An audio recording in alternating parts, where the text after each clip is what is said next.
நீங்கள் பார்த்து கொண்டிருப்பது காஞ்சி டைம் செய்தி சேனல். எஸ்ஆர்எம் ஐஎஸ்டியில் தொழில்சார் சிகிச்சை குறித்து 3 நாள் தேசிய மாநாடு துவக்க விழா.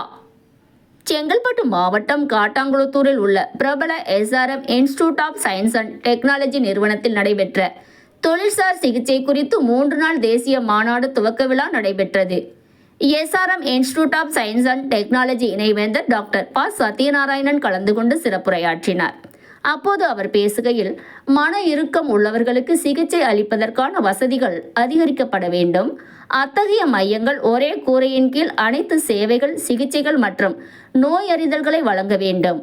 1996ஆம் ஆண்டு தொடங்கப்பட்ட SRM College of Occupational Therapy தொழில் சிகிச்சை திட்டத்தின் மூலம் 50,000க்கும் மேற்பட்டவர்களுக்கு சிகிச்சை அளித்துள்ளது என்றார்.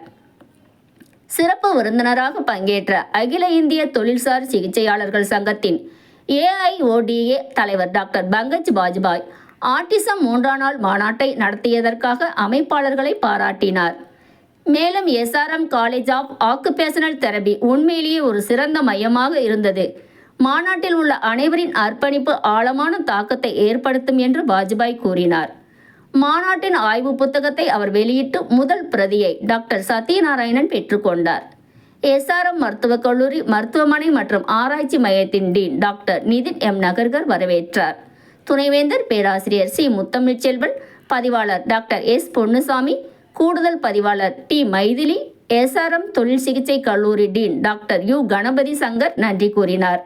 மேலும் மருத்துவ கண்காணிப்பாளர் R. வெங்கட்ராமன், மாணவர்கள் உட்பட பலர் பங்கேற்றனர். உங்கள் காஞ்சி டைம் யூடியூப் சேனலை சப்ஸ்கிரைப் பண்ணுங்க, லைக் பண்ணுங்க, கமெண்ட் பண்ணுங்க, ஷேர் பண்ணுங்க. தேங்க்யூ.